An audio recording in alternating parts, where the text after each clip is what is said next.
Hello, Barmy Badger Army. Hey, Badger Army. Welcome to the show. How's it going, guys? Welcome.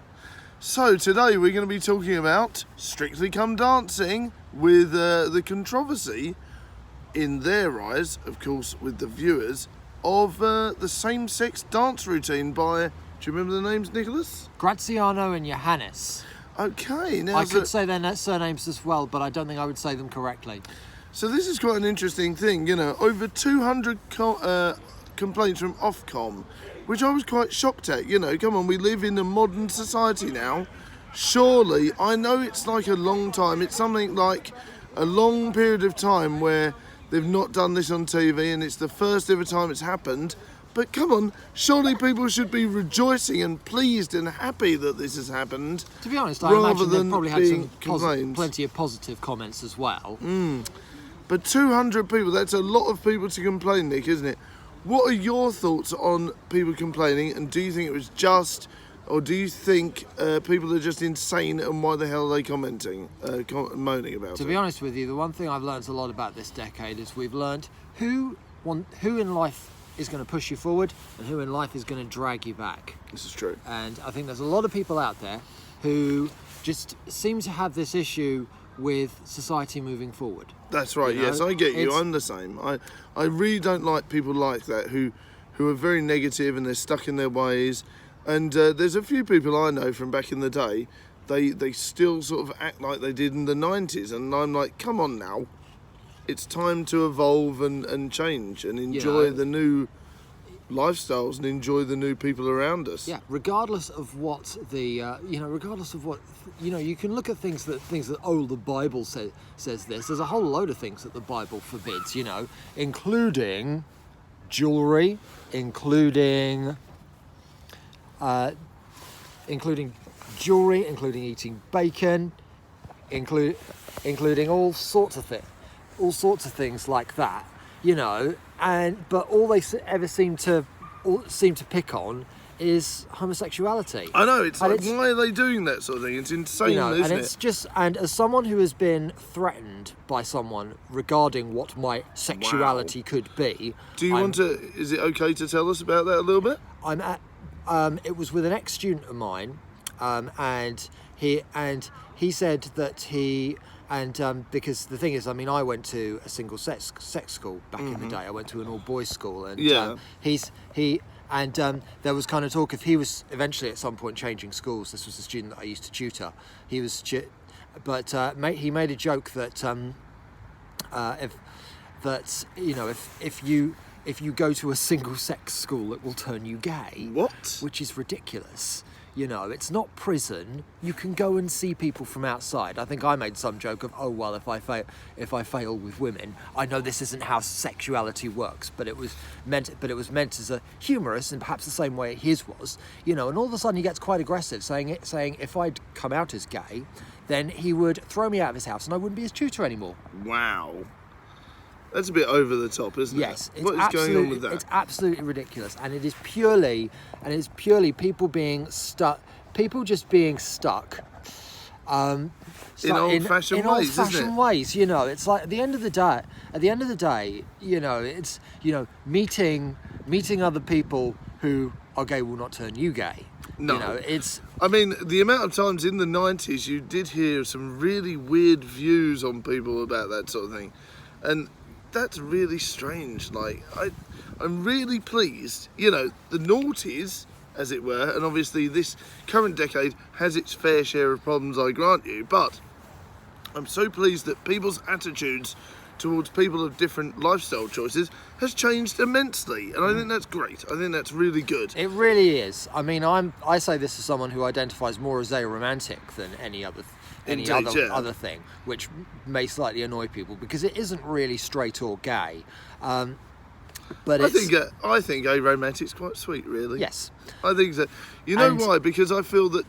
Diverging. I think aromantic's quite sweet because you can fall in love with anyone, and you're falling in love with their brain and their personality rather than their looks and stuff. I think that's quite sweet. Yeah. So really. aromantic, and to some extent asexual. But also, you don't necessarily feel a lot of, romantic attraction, but at the same time, you can enjoy, platonic relationships. me with my favourite bromancer here. And bromancers are good people. Oh yeah, they are romances really are good. And and you know, I mean, we could talk for ages about this, but I think what people need to learn is things have moved on, and you know, there are actually worse things out there than two men dancing together. And he said in the quote from the magazine that we read, he actually said it was an honour to have his friend there and bromance with him, and it was almost like a connection that they'd never had before, and it was fantastic. So how can you deny that and complain about that? I ask you. Indeed. You know, so, you know, these people, they just need to realise there are far worse things going on in the world than that. Exactly. You know? And whatever comment about it not being reproductive and things like that, at the end of the day, who's only in a relationship to reproduce? And there's, you know, that's one thing that you could ask, but you know, there's lots of straight couples out there who choose not to have kids. Most definitely. In this age as well. Are you gonna go chase after them as well? Well, no, because, and also, you know, we aren't gonna run out of people anytime soon. Hopefully not. Right.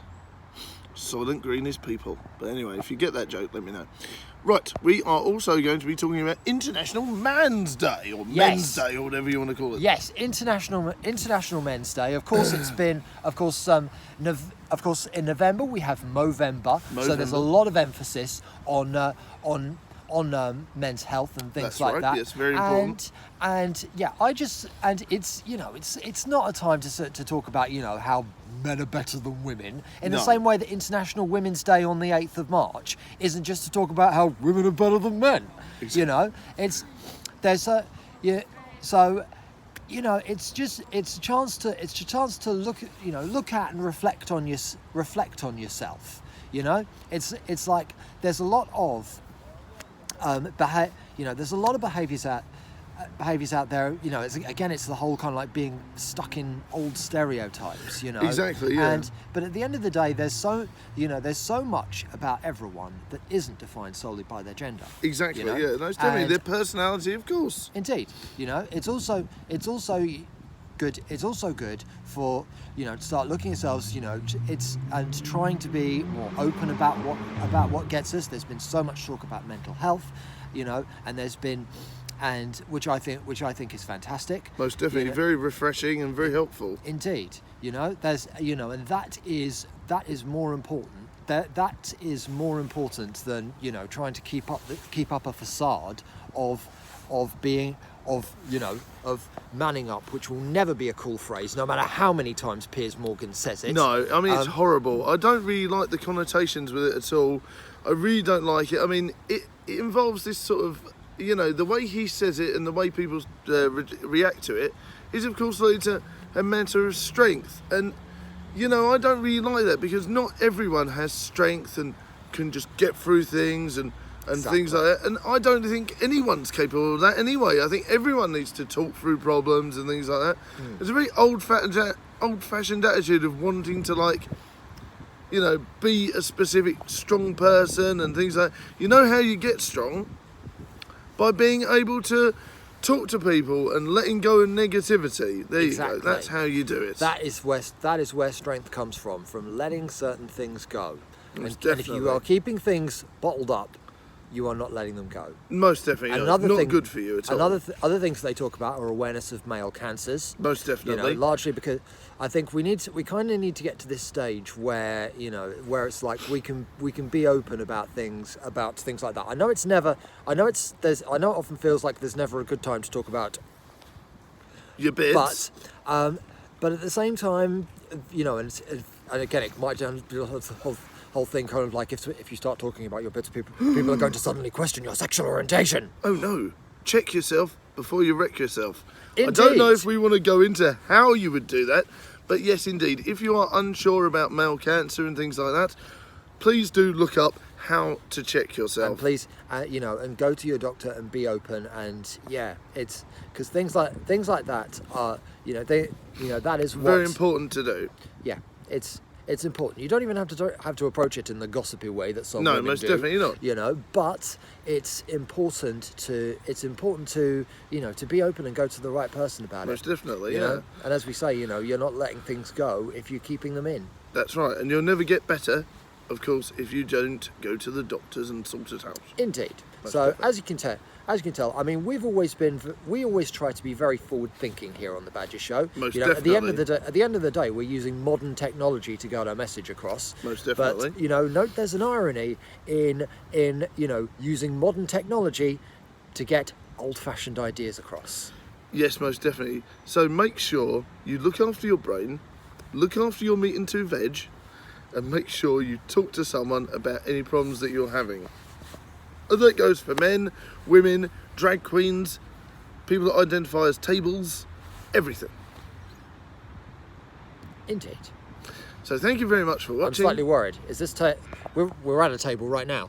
Ah! It's going to start. It might start talking to us. Ah! Right. I think we better run away. Thank you for joining us today, Badger Army. We'll See be you back next- with more of the same next time. Indeed, and apologies for the bad camera quality. I forgot my selfie stick. Yes. Bye. I think hands are going to fall off after this. Ow, yeah, it's really cold. Turn the bloody thing off.